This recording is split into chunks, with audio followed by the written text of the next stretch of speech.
Finally বন্ধুরা মাত্র 10 টাকা খরচ করে বানিয়ে ফেলেছি দারুণ একটি চার্জিং মডিউল। তো এই ধরনের চার্জিং মডিউল মার্কেট থেকে কিনতে গেলে প্রায় 50-60 টাকার মতো খরচ পড়বে। আর আজকে আমি দেখাবো মাত্র 10 টাকা খরচ করে কিভাবে এই ধরনের চার্জিং মডিউল বানাতে পারবে তোমরা।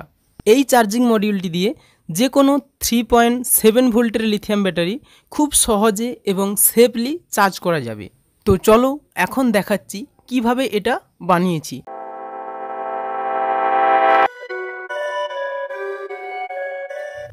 সার্কিটটি বানানোর জন্য আমি নিয়েছি একটি ভেরো বোর্ড। তো তোমাদের কাছে যদি এই ধরনের ভেরো বোর্ড না থাকে তাতেও তোমরা কাজটি করতে পারবে। তার জন্য আমি এই ভিডিওর মধ্যেই সার্কিট ডায়াগ্রাম দিয়ে দেব, সেটা দেখে তোমরা কাজটি সহজেই করে নিতে পারবে। এখন এটাকে কিছুটা ছোট করে কেটে নিয়েছি। এখন নিয়ে নেব একটি 3500 চার্জিং হোল্ডার, যার বড় লেগটি মাইনাস এবং ছোট লেগটি প্লাস। এবার এই হোল্ডারটিকে বোর্ডটির সঙ্গে ঠিক এইভাবে লাগিয়ে নিতে হবে।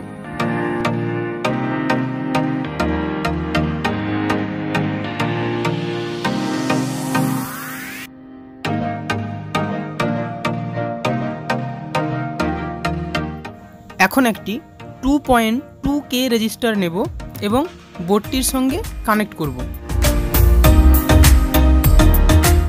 এবার একটি 330 ওহমস রেজিস্টার নেব এবং একইভাবে বোর্ডটির সঙ্গে কানেক্ট করব।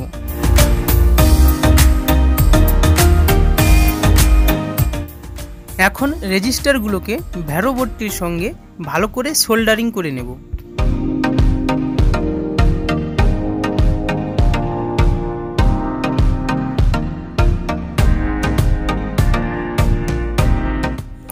এবার একটি 3 ভোল্টের রেড এলইডি নেব এবং এটাকে ভ্যারো বোর্ডটির সঙ্গে কানেক্ট করে নেব।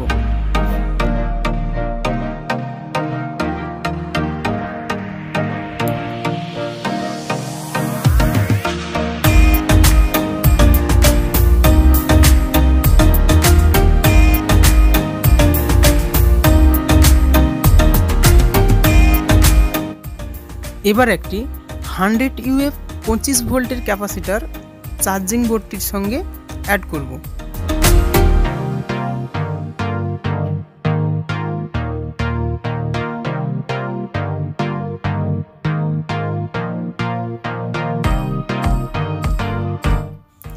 এখন ক্যাপাসিটারের প্লাস লেগটিকে এইভাবে ব্যান্ড করে এর ভেতর দিয়ে আবার বোর্ডটির সামনের অংশে এইভাবে নিয়ে যাব।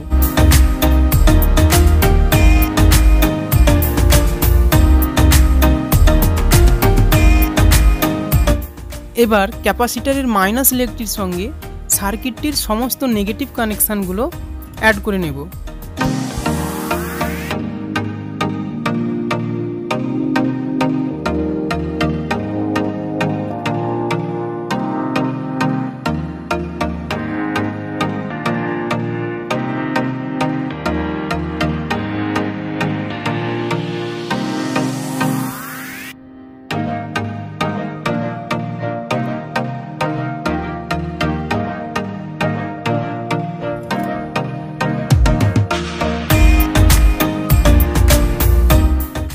এখন নিয়ে নেব একটি ছোট্ট চার্জিং আইসি LTH7 বা LTH টর্চ লাইটের যে চার্জিং বোর্ড রয়েছে, এই চার্জিং বোর্ডে ভালো করে খেয়াল করবে এখানে এই ধরনের আইসি কিন্তু লাগানো থাকে। আবার এই যে ছোট লাইটগুলো রয়েছে এর চার্জিং বোর্ড থেকেও তোমরা এই ধরনের আইসি পেয়ে যাবে খুব সহজে। এবার এই আইসিটিকে চার্জিং সার্কিটটির সঙ্গে খুব সাবধানে লাগিয়ে নিতে হবে, যাতে করে লেগগুলো পরস্পরের সাথে শর্ট না হয়ে যায়। তো আইসিটি আমি সোল্ডারিং করে নিয়েছি। এখন এর পিন কানেকশানগুলো তোমাদের বলছি। তো দেখতে পাচ্ছ এখানে যে 1 নম্বর পিনটি রয়েছে, এখানে 330 ওহম রেজিস্টার কানেক্ট হয়েছে এবং রেজিস্টারের অপর প্রান্তটি এলইডির প্লাস লেগটির সঙ্গে কানেক্ট করা হয়েছে। এখন আইসির 5 নম্বর পিনটি 2.2K রেজিস্টারের সঙ্গে কানেক্ট হয়েছে এবং রেজিস্টারটি এলইডির মাইনাস লেগটির সঙ্গে কানেক্ট হয়ে গ্রাউন্ড লাইনে চলে গেছে, যেটা ক্যাপাসিটারের মাইনাসে কানেক্ট হয়েছে। এখন আইসির যে মাঝের লেগটি রয়েছে বা 2 নম্বর লেগটি রয়েছে, এই 2 নম্বর লেগটি এই ক্যাপাসিটারটির মাইনাসের সঙ্গে বা সার্কিটটির গ্রাউন্ডের সঙ্গে সরাসরি কানেক্ট করেছি। এখন আইসিটির যে 4 নম্বর লেগটি রয়েছে, এই 4 নম্বর লেগটি চার্জিং সকেটের প্লাস লাইনের সঙ্গে কানেক্ট করে নিয়েছি এবং আইসিটির 3 নম্বর লেগটি এটা সরাসরি জাম্পার হয়ে ক্যাপাসিটারের যে প্লাস লেগটি রয়েছে এটা ক্যাপাসিটারের প্লাস লাইনের সঙ্গে এটাকে সোল্ডারিং করে নিয়েছি এবং চার্জিং সকেটের আর একটি লেগ এটাকে সরাসরি মাইনাসের সঙ্গে কানেক্ট করে দিয়েছি। তো এইভাবে সমস্ত কানেকশানগুলো হবে এবং তোমাদের বুঝতে যাতে অসুবিধে না হয় তার জন্য আমি সার্কিট ডায়াগ্রামটি দিয়ে দিচ্ছি, তোমরা কানেকশানগুলো সার্কিট ডায়াগ্রাম দেখে ভালোভাবে করে নিতে পারবে।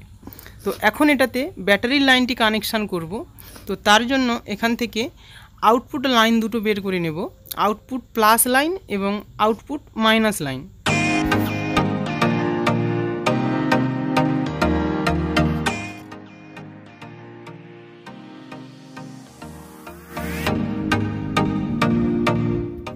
এখানে লাল তারটি আউটপুট প্লাস লাইন যেটা ক্যাপাসিটারের প্লাসের সঙ্গে কানেক্ট করেছি এবং ক্যাপাসিটারের মাইনাসের সঙ্গে কালো তারটি বা আউটপুট মাইনাস তারটি কানেক্ট করে নিয়েছি। এখন এই দুটো তারে ব্যাটারি সংযোগ করা হবে। এবার এই ব্যাটারি চার্জিং সার্কিটটিতে ইনপুট ভোল্টেজ দেওয়ার জন্য একটি মোবাইল চার্জার নেব এবং এই মোবাইল চার্জার থেকে এটাতে 5 ভোল্ট ইনপুট দেব।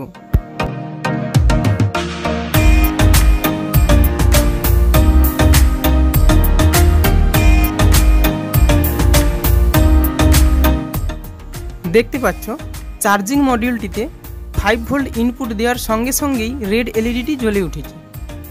এবার এটাতে ব্যাটারি সংযোগ করার আগে এই সার্কিটটি থেকে ঠিক কত ভোল্ট আউটপুট হচ্ছে সেটা দেখাবো। তার আগে ইনপুট ভোল্টেজটা তোমরা দেখে নাও, 4.9596 বা 5 ভোল্টের কাছাকাছি এখানে ইনপুট ভোল্টেজ। এখন দেখাবো এর আউটপুট ভোল্টেজ কতটা পাচ্ছি। দেখতে পাচ্ছ 4.1213 ভোল্টের কাছাকাছি বা প্রায় 4.2 ভোল্টেজের কাছাকাছি এই সার্কিটটি থেকে কিন্তু আউটপুট ভোল্টেজ বের হচ্ছে। তো এটাতে মোটামুটি 500 মিলি অ্যাম্পিয়ারের মতো কারেন্ট নির্গত হয়, যেটা দিয়ে কিন্তু এই ধরনের লিথিয়াম ব্যাটারিগুলো সহজেই চার্জ করা যাবে। এখন ব্যাটারিটি চার্জ দেওয়ার আগে এর কতটা চার্জ রয়েছে দেখে নেব। দেখতে পাচ্ছ 3.43 ভোল্ট চার্জ রয়েছে। তো এখন ব্যাটারিটি চার্জে দিচ্ছি এবং চার্জে দেওয়ার কিছু সময় পর আবার দেখব আসলে ব্যাটারিটি চার্জ হলো কিনা।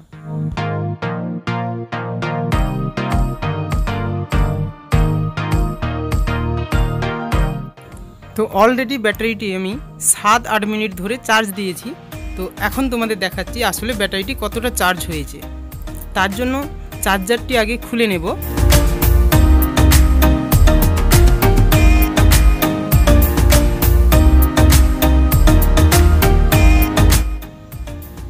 তো দেখতে পাচ্ছ ব্যাটারিটিতে এখন 3.9896 ভোল্টের মতো চার্জ হয়েছে, অর্থাৎ সার্কিটটি দিয়ে ব্যাটারিটি ভালোভাবেই কিন্তু চার্জ করা যাচ্ছে। তো এখানে একটি তথ্য তোমাদের দিয়ে রাখি, এই মডিউলটি যখন আমি ফার্স্ট চেক করি তখন কিন্তু এই রেড এলইডিটি কিন্তু জ্বলছিল না, কিন্তু ব্যাটারির আউটপুট ভোল্টেজ পাচ্ছিলাম এবং ব্যাটারিটি চার্জ হচ্ছিল। তো তার জন্য আমি এখানে একটি জাম্পারিং করেছি। তোমরা যদি বোর্ডটি ভালো করে খেয়াল করো দেখতে পাবে যে সরাসরি চার্জিং সকেটের মাইনাস থেকে এলইডির সঙ্গে লেগে থাকা যে রেজিস্টারটি রয়েছে 330 ওহমস রেজিস্টারটির সঙ্গে কিন্তু আমি সরাসরি চার্জিং সকেটের মাইনাস কানেক্ট করে দিয়েছি, তার ফলে কিন্তু এলইডিটি জ্বলছে। আসলে এর কারণ হচ্ছে আমি তাড়াহুড়ো করে কাজটি করতে গিয়ে আইসির 1 নম্বর পিনটি কিন্তু ভেঙে ফেলেছিলাম, তার জন্য চার্জিং এলইডিতে কোনো ভোল্টেজ যাচ্ছিল না, তার ফলে এলইডিটি জ্বলছিল না।